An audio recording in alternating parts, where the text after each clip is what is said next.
Hello guys, welcome back to our channel guys. तो guys हम discuss कर रहे थे लाइट में हमने अभी बहुत कुछ देखा है। हमने पहले देखा लाइट क्या होती है, उसके बाद हमने प्रॉपर्टीज़ देखी लाइट की, और उसके बाद हमने नेचर ऑफ लाइट देखा। ये पार्टिकल है, वेव है, या दोनों है। उसके बेस्ड हमने कुछ थेरीज भी देखी कि साइंटिस्ट ने क्या बोला था। और अब हम आते हैं अपने मेन टॉपिक पे, है जो रिफ्लेक्शन है। रिफ्लेक्शन इंपॉर्टेंट टॉपिक है, बोर्ड में पूछा जाता है। आप इसको अच्छे से समझ लेंगे और अच्छे से मेमोराइज़ करेंगे, और मैं भी अपनी तरफ से कोशिश करूँगा कि आपको अच्छे से ये समझ आए और आपको कोई प्रॉब्लम ना हो। तो चलो गाइस, हम इसको अब स्टार्ट करते हैं। इसमें हमें क्या पढ़ना है? इसमें हमें आज पढ़ना है रिफ्लेक्शन क्या होती है। उसके बाद हम आएंगे लॉज ऑफ रिफ्लेक्शन पे, और उसके बाद हम आएंगे रिफ्लेक्शन थ्रू प्लेन मिरर्स। तो जब इससे पहले कि मैं अपना टॉपिक स्टार्ट करूं, उससे पहले मैं आपको कुछ दो टर्म्स की डेफिनेशंस बोलूँगा, वो आप याद रखेंगे ताकि आपको आगे परेशानी ना हो जब मैं उन टर्म्स को यूज़ करूं। तो पहली है ray of light. Ray of light. Ray of light क्या होती है? ये होती है continuous stream of photons.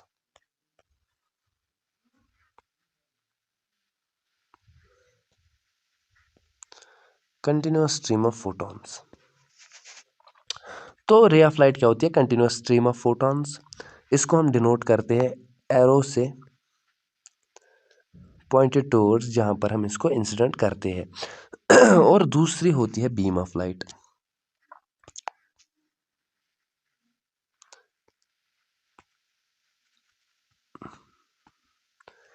Beam of light क्या होती है? बीम ऑफ लाइट होती है जब बहुत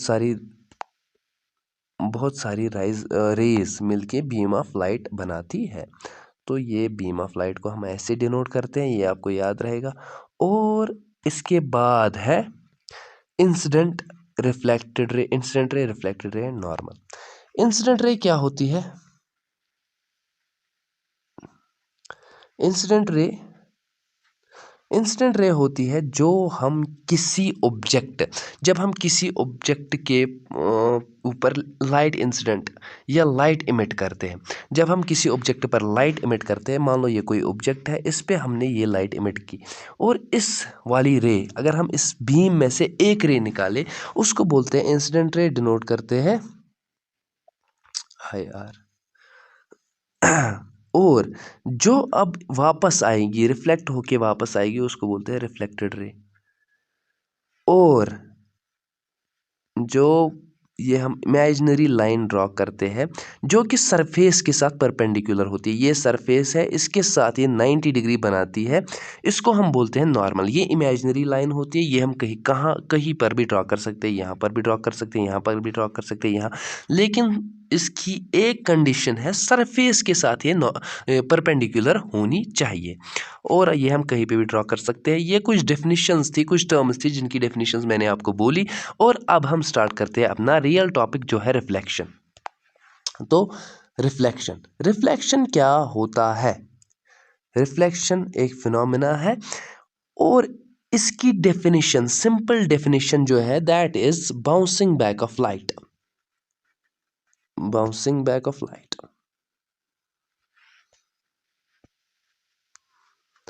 इसका क्या मतलब है कि बाउंसिंग बैक ऑफ लाइट? इसका मतलब है जब हम किसी plane polished smooth surface, plane polished smooth, ये याद रखना, प्लेन पॉलिश्ड एंड स्मूथ, मतलब किसी स्मूथ सरफेस पे जो लाइट को रिफ्लेक्ट करे, उस पे अगर हम रे ऑफ लाइट को इमिट करें, इंसिडेंट करें, तो ये वापस आएगी, बाउंस होके वापस आएगी, किसी एंगल के साथ वापस आएगी। इसी फिनोमेनन को हम बोलते हैं रिफ्लेक्शन। तो ये नॉर्मल है, नॉर्मल हम ऐसे ऐसे ड्रॉ करते हैं, नॉर्मल हम ऐसे ड्रॉ करते हैं, इस एंगल को बोलते हैं नॉर्मल हम ऐसे ड्रॉ करते हैं, इस एंगल को हम बोलते हैं angle of incidence, small I से इसको डिनोट करते हैं, और इसको बोलते हैं एंगल ऑफ रिफ्लेक्शन, इस एंगल को जिस एंगल से वापस आएगी। और ये एंगल ऑफ इंसिडेंस और एंगल ऑफ रिफ्लेक्शन, ये किसके साथ होता है? ये नॉर्मल के साथ बनाती है। इंसिडेंट रे नॉर्मल के साथ बनाती है, रिफ्लेक्टेड रे नॉर्मल के साथ बनाती है, ये एंगल। ये आपको समझ में आ गया होगा मुझे लगता है, क्योंकि उतना टफ नहीं है ये विजुअलाइज करना कि एंगल ऑफ इंसिडेंस और एंगल ऑफ रिफ्लेक्शन। और ऑलरेडी आपने 8th में भी ये शायद पढ़ा है, आपके सिलेबस में है वो टॉपिक लाइट। तो अब हम आते हैं laws of reflection, laws of reflection, laws of reflection. First law क्या है रिफ्लेक्शन का? फर्स्ट लॉ क्या है? First law of reflection, first law of reflection जो है वो बोलता है angle of incidence is equal to angle of reflection. Angle of incidence is equal to angle of reflection. तो ये जो एंगल है, ये हमने एक प्लेन सरफेस बनाई, स्मूथ सरफेस बनाई, इसके ऊपर अब ऐसे लाइट पड़ी तो ये रिफ्लेक्ट ऐसे हो जाएगी।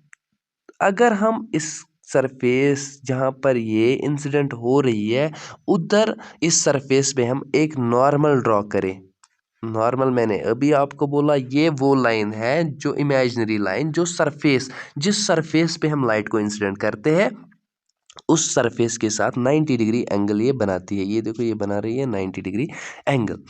और अब ये एंगल ऑफ रिफ्लेक्शन मतलब angle of incidence, angle of incidence angle I, ये होगा बराबर एंगल ऑफ रिफ्लेक्शन के। ये लॉ है। तो इस लॉ ने हमें क्या बताया? इस लॉ ने हमें जानकारी दी कि किस एंगल या कौन सा पाथ रिफ्लेक्ट होने के बाद एक लाइट रे एक्यर करेगी, एक लाइट रे किस एंगल से वापस जाएगी रिफ्लेक्ट होने के बाद, ये हमें इस लॉ ने बताया। उसका पाथ क्या होगा, उसका पाथ डिटरमाइन किया किसने? फर्स्ट लॉ ने, that is angle I is equal to angle R, angle of incidence is equal to angle of reflection. तो अब आता है हमारा सेकंड लॉ। सेकंड लॉ पढ़ा सबने होता है लेकिन समझा किसी ने नहीं होता है, ये मैं गारंटी के साथ कह सकता हूँ। ये सेकंड लॉ है। सेकंड लॉ में हम बोलते हैं incident ray, incident ray, reflected ray, normal, incident ray, reflected ray, normal, ये सारे लाई करते हैं एक प्लेन में, all lie in same plane. ये प्लेन किस चीज़ को बोलते हैं ये किसी ने नहीं समझा होता है कि सेम प्लेन क्या होता है, कैसे होता है, कैसे ये एक ही प्लेन में रहेंगे, ये किसी ने नहीं समझा होता है। तो अब मैं आपको यहाँ पर ये विजुअलाइज करवाने की कोशिश करूँगा कि कैसे होता है। थोड़ा बहुत मुझे लगता है आपको विजुअलाइज होगा आपको, लेकिन थोड़ी बहुत कोशिश करनी है इमेजिन करने की, क्योंकि वो जो मैं इमेज बनाने जा रहा हूँ वो 3D है और मैं 2D में उसको बनाने जा रहा हूँ। तो आपको खुद इमेजिन करना पड़ेगा कि सर क्या बोल रहे हैं। तो हम अगर ये बनाएं, मान लो ये मिरर है, ये वाला ये मिरर है, मिरर है, और ये जो है हमारी ये है फ्लोर, फ्लोर मतलब जो ज़मीन है ये ज़मीन है। तो अगर हम काम एक करें, हम इस पे लाइट इंसिडेंट करें, ऐसे ऐसे हमने लाइट इंसिडेंट की। मान लो ये जो लाइट रे है ये ज़मीन के साथ मतलब ज़मीन के साथ साथ चल रही है, ये ऊपर नीचे, ना ही ये ऊपर है या ना ही ये ऊपर है ज़मीन के, ना ही नीचे, लेकिन ज़मीन के साथ साथ ये ट्रैवल कर रही है। तो ये रिफ्लेक्ट हो जाएगी ऐसे, ऐसे ये रिफ्लेक्ट हो जाएगी। सॉरी,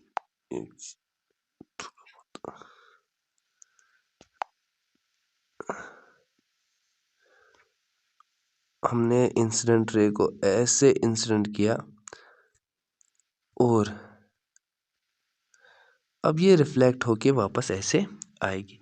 नॉर्मल कैसे डलेगी इस पे? नॉर्मल डलेगी ऐसे, नॉर्मल डलेगी ऐसे। तो अब ये इंसिडेंट रे ये और ये reflected ray, incident ray, reflected रे और जो ये नॉर्मल है, ये आप विजुलाइज करो, ये ज़मीन के साथ साथ चल रही है। क्योंकि अगर हम इंसिडेंट रे को ज़मीन के साथ इंसिडेंट करें, मतलब ये इस फ्लोर के साथ इंसिडेंट करे, ये फ्लोर को टच कर रही है और मिरर पे पड़ रही है। ये तो सबको पता है, अगर एक जगह ये इंसिडेंट रे ज़मीन को टच करेगी तो ये हर जगह हर किसी जगह करेगी, क्योंकि लाइट का जो पाथ होता है वो स्ट्रेट लाइन पाथ होता है। तो अगर ये ऐसे जाएगी तो ये स्ट्रेटली हर किसी जगह ऐसी ही होगी। तो अब ये रिफ्लेक्ट होके वापस आएगी, तो रिफ्लेक्ट में क्या होगा, सिर्फ इसकी डायरेक्शन चेंज होगी, और डायरेक्शन और थोड़ा पाथ चेंज होगा, लेकिन जिस मतलब जिस पाथ से आ रही है ये ज़मीन के साथ साथ है, ज़मीन को टच कर रही है, फ्लोर को टच कर रही है इंसिडेंट रे, उसी तरीके से ये वापस आएगी ज़मीन को टच करते हुए। और जो इसमें नॉर्मल डलेगी वो भी इसी प्लेन में होगी, इसी ज़मीन पे होगी, इसी फ्लोर, इसी कमरे में होगी। ये कमरा है ना इधर, इसी कमरे में होगी ये। तो ये अगर आप मान लो ये एक्स एक्सिस है, ये वाली एक्स एक्सिस है, ये वाई एक्सिस है, तो ये सारा किस प्लेन में आ गया। आपने कार्टेशियन सिस्टम शायद पढ़ा होगा। कार्टेशियन सिस्टम में प्लेन्स होते हैं, तो ये जो प्लेन है ये एक्स वाई प्लेन है, इसी में ये सारा कुछ आ रहा है, इंसिडेंट रे भी, रिफ्लेक्टेड रे भी और नॉर्मल में। तो अब मैं आपको प्लेन, कार्टेशियन प्लेन पे दिखाता हूँ। देखो गाइस, ये मान लो आप, ये एक्स एक्सिस है, ये वाई एक्सिस है, ये वाई एक्सिस है, तो ये जेड एक्सिस है, जेड एक्सिस है, ये है एक्स वाई प्लेन, ये है जेड एक्स प्लेन और ये है वाई जेड प्लेन। मान लो अगर इंसिडेंट रे इसमें होगी तो रिफ्लेक्टेड रे भी इसी में होगी, इसी प्लेन में, एक्स वाई प्लेन में, और नॉर्मल भी इसी एक्स वाई प्लेन में होगी, किसी दूसरे प्लेन में नहीं होगी। आई होप आपको समझ आ गया होगा कि ये क्या होता है कि incident ray, reflected ray and normal all lie in the same plane. तो ये आपको, मुझे लगता है, समझ में आ गया होगा। तो अब हम चलते हैं इसके कुछ न्यूमेरिकल्स पे, इसके कुछ क्वेश्चंस मैं आपको दिखाऊंगा। तो पहला क्वेश्चन जो है वो है, ये एक मिरर है, ये भी एक मिरर है, 90 डिग्री एंगल पे दोनों मिरर्स है।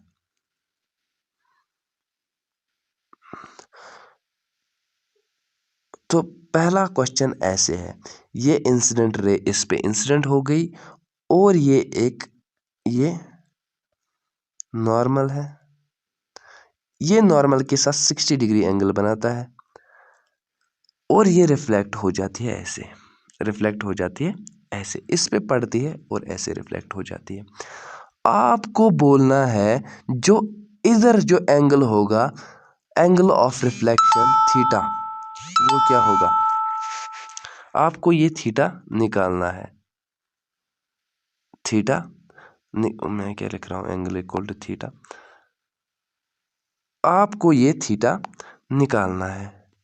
ये अच्छे न्यूमेरिकल्स है, अगर आपको ये आएंगे तो बोर्ड में अगर इन लॉज पे कोई भी न्यूमेरिकल आया तो आप वो कर सकते हो, क्योंकि बोर्ड में इतना वो डीप नहीं जाएगा, इतना कॉम्प्लेक्स नहीं पूछेगा। ये आपको मैंने इसलिए रखा, पहला ही क्वेश्चन मैंने कॉम्प्लेक्स इसलिए रखा क्योंकि जब आप पहले ये कॉम्प्लेक्स क्वेश्चन को इजीली कर पाओगे, मुझे लगता है आप इजीली कर पाओगे, और अगर उसके बाद आपको कोई क्वेश्चन आएगा, सिंपल क्वेश्चन आएगा बोर्ड में, तो उसको आप आसानी के साथ कर सकते हो। तो आप वीडियो को पॉज करें, आपको क्या करना है, आपको ये एंगल निकालना है। आप वीडियो को पॉज करें, आप ये क्वेश्चन खुद से ट्राई करें और पॉज करके जो आंसर आएगा उसको रिकॉर्ड करके रखें। और अब मैं इसको करता हूँ।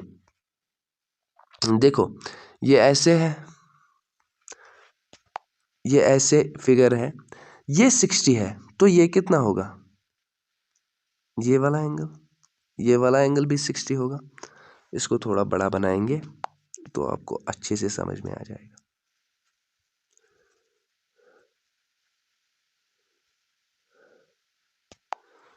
ये ऐसे था, ऐसे, इस पे लाइट रे पड़ती है, ऐसे रिफ्लेक्ट हो जाती है, ऐसे रिफ्लेक्ट हो जाती है। ये नॉर्मल है, ये 60 है, ये नॉर्मल है, ये वाला थीटा है, ये आपको निकालना है। देखो, ये इंसिडेंट रे है, ये रिफ्लेक्टेड रे है, ये भी रिफ्लेक्टेड रे है, लेकिन इस मिरर के लिए ये इंसिडेंट रे है। जो दूसरा मिरर है, ये इनके बीच में 90 डिग्री है, 90 डिग्री। हमें क्या करना है, हमें थीटा निकालना है। थीटा निकालने के लिए हम पहले देखेंगे हमारे पास गिवन इन्फॉर्मेशन क्या है। हमारे पास सिर्फ मिरर्स दो है, गिवन इन्फॉर्मेशन में हमारे पास सिर्फ मिरर्स दो है जो कि 90 डिग्री एंगल पे है, और एक इंसिडेंट रे देखी है, उसका एंगल है नॉर्मल के साथ 60 डिग्री। अगर ये 60 है तो ये भी तो 60 होगा, क्योंकि रिफ्लेक्टेड रे, ये तो लॉ है ना, angle I equal to angle R, ये लॉ है। ये 60 है तो ये भी 60 होगा, ऑब्वियस सी बात है। अगर ये 60 है, ये कितना होगा, ये कितना होगा, ये तो 30 होगा ना, क्योंकि जो मैंने आपको नॉर्मल बोली थी, नॉर्मल हमेशा सरफेस के परपेंडिकुलर होते हैं। ये सरफेस है, ये नॉर्मल है, ये 90 डिग्री होगा, होगा 90 डिग्री। तो ये भी क्या होगा, ये पूरा एंगल, ये पूरा एंगल 90 होगा। ये 60 है तो ये 30 होगा। आपको समझ में आ रहा है? देखो गाइस, मैं फिर से आपको बोलता हूँ, ये 60 है, इंसिडेंट रे का एंगल नॉर्मल के साथ 60 है, तो रिफ्लेक्टेड रे का भी 60 होगा। अगर रिफ्लेक्टेड रे का 60 है तो ये जो अंदर वाला एंगल है इस ट्रायंगल का, तो ये तो 30 होगा ना। ये 30 इसलिए होगा क्योंकि जो मैंने आपको नॉर्मल बोली थी, ये सरफेस है मिरर की, है ना, जो नॉर्मल है ये सरफेस के साथ परपेंडिकुलर होती है, इसके साथ 90 डिग्री एंगल बनाती है। ये होल एंगल, ये होल एंगल 90 होगा, ये वाला, ये वाला 90 डिग्री एंगल होगा। तो ये वाला कितना होगा जो बच गया, ये वाला 30 होगा ना, 60 90 माइनस 60 हो गया ना, 30 हो गया ना, 30, ये पूरा 90 है, ये यहाँ से ये 60 है, और 60 माइनस ये ना 90 minus 60 is equal to 60 is equal to 30 degree. तो 30 डिग्री एंगल बन गया हमें ये। अब हमें एक ट्रायंगल के दो एंगल्स पता है, एक है 30 डिग्री, दूसरा है 90 degree. According to angle sum property, angle sum property के लिहाज से अगर हम देखें तो तीन एंगल्स, जो 3 एंगल्स होते हैं एक ट्रायंगल के, उनका सम होता है 180 डिग्री। यही है एंगल सम प्रॉपर्टी। तो 30 प्लस 90, ये 30 और ये 90, इनको अगर हम ऐड करें तो ये आता है 120 डिग्री आता है। तो अगर ये 120 डिग्री आता है तो एंगल सम प्रॉपर्टी के लिहाज से अगर हम देखें, x plus 120 degree will be equal to 180 है। तो x क्या आएगा, x आएगा 60 डिग्री। तो ये वाला एंगल मिल गया हमें, ये वाला है 60 डिग्री। ये वाला मैं वैसे भी कोरस्पॉन्डिंग एंगल्स या एंगल्स अपोजिट वो लगा के, ये पैरेलल होगी, ये वाली रेज ये पैरेलल होगी, तो पैरेलल लाइंस के बीच में जो एंगल्स होते हैं वर्टिकली अपोजिट वगैरह, वो मैं बता सकता था कि उससे भी मैं ये बता सकता था कि ये एंगल जो है ये 60 डिग्री होगा, ये वाला एंगल। तो ये वाला एंगल हमें मिल गया, ये 60 है। अब अगर हम इस नॉर्मल को देखें, इस वाले को, ये भी सरफेस के साथ परपेंडिकुलर होगा, तो ये वाला होल एंगल भी 90 डिग्री होगा, ये होल एंगल भी 90 डिग्री होगा। इसको हम थोड़ा इधर बनाएंगे क्योंकि ये इधर जंबल हो गया थोड़ा सा, आपको समझ में ही नहीं आ रहा होगा सर किस एंगल की बात कर रहे हैं। तो ये ऐसे बन गया ट्रायंगल, बन गया ट्रायंगल। ये यहाँ से नॉर्मल है, वो वाली ऊपर वाली, ये एक मिरर है, ये दूसरा मिरर है। तो ये बन गया हमारा 90, ये बन गया 30 और ये बन गया 60। ये मैंने आपको बोला अभी कैसे बन गया। तो यहाँ पर हमारी दूसरी नॉर्मल है। तो ये पूरा एंगल, ये वाला, ये भी तो 90 होगा, ये भी तो 90 होगा। तो अगर ये वाला 60 है तो वो वाला कितना होगा, that will be equal to 90 minus 60, that will be equal to 30 degree. तो हमें मिल गया एंगल ऑफ इंसिडेंस इसका, किसका, इसका एंगल ऑफ इंसिडेंस हमें मिल गया, ये एंगल हमें मिल गया, ये है 30 डिग्री, 30 डिग्री। अगर एंगल ऑफ इंसिडेंस 30 है तो ये थीटा कितना होगा, ये भी तो 30 डिग्री होगा क्योंकि रिफ्लेक्टेड एंगल है, एंगल ऑफ रिफ्लेक्शन है, तो ये वाला भी 30 डिग्री है और इस क्वेश्चन का आंसर भी 30 डिग्री है। इसमें आपको कुछ नहीं करना है, इसमें आपको एंगल्स की प्रॉपर्टी और ट्रायंगल्स की प्रॉपर्टीज थोड़ी याद होनी चाहिए, तो उससे क्वेश्चन इजीली सॉल्व होता है। आप ये खुद भी कर सकते हो, ये उतना कॉम्प्लेक्स क्वेश्चन नहीं है। तो अब हम जाएंगे दूसरा जो हमारा ये है टॉपिक, इसमें लास्ट टॉपिक है अब हमारा, दैट इज़, वो रिफ्लेक्शन का लास्ट टॉपिक नहीं है, आज के लेक्चर का लास्ट टॉपिक है, that is reflection through plane mirrors.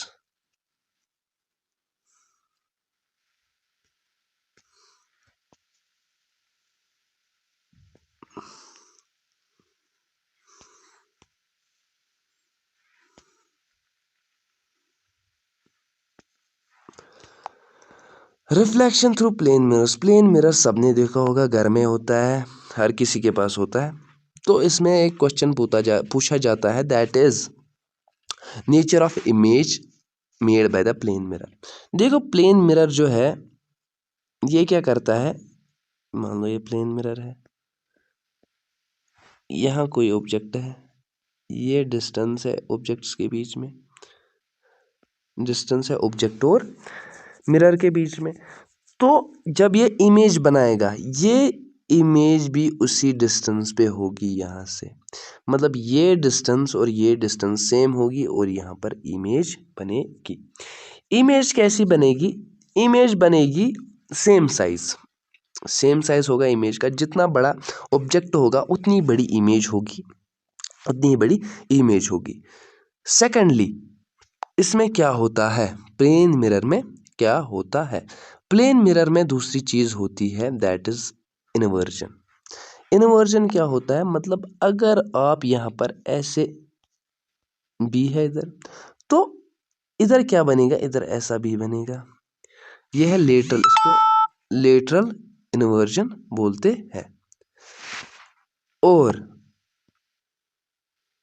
अब हम देखते हैं, ये लेटरल इन्वर्जन भी मैंने आपको बोला। अब हम देखते हैं नेचर क्या होता है इमेज का जो प्लेन मिरर्स में बनती है। तो नेचर क्या होता है, नेचर तो पहला पॉइंट है, जो प्लेन मिरर में इमेज बनती है, ऑब्जेक्ट की जो इमेज बनती है वो क्या होती है। तो पहला जो है, that is image will be same sized,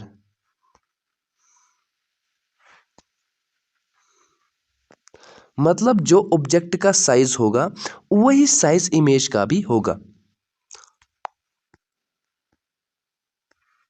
दूसरी जो बात है, दूसरा जो पॉइंट है नेचर में, ये आप याद रखना क्योंकि ये एग्जाम में पूछा जाता है, nature of image formed by the plane mirror. ये आप अगर नोट भी करोगे, इमेज का साइज जो होगा वो होगा ऑब्जेक्ट साइज के बराबर। आया समझ में। अब हम दूसरा पॉइंट इसमें देखेंगे, दूसरा नेचर देखेंगे इमेज का, that will be equal to that, वो क्या होगा, इमेज डिस्टेंस, मतलब इमेज डिस्टेंस नहीं, ऑब्जेक्ट डिस्टेंस। जो ऑब्जेक्ट, वो जो मैंने आपको अभी बोला, जो ऑब्जेक्ट और मिरर के बीच में डिस्टेंस होगी वही होगी मिरर और इमेज के बीच में। इमेज डिस्टेंस, मैंने फिर से वही लिखा, अब आप खुद समझ जाएंगे। Image distance will be equal to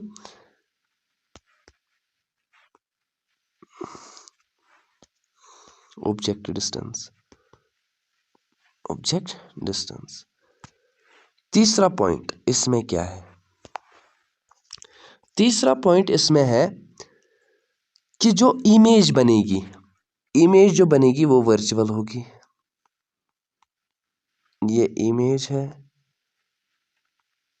ये ऑब्जेक्ट है, ये वर्चुअल बनेगी। वर्चुअल रियल जो है वो आपको मैं कल के लेक्चर में बोलूँगा डिटेल के साथ, क्योंकि कल हम पढ़ेंगे स्फेरिकल मिरर्स। तो पहला आप ये याद रखो, बस याद रखो अभी कि जो इमेज बनेगी वो वर्चुअल बनेगी, और रियल और वर्चुअल इमेज पे हम बहुत सारा डिस्कशन करेंगे, क्या होती है, कैसे होती है, क्यों नहीं होती है।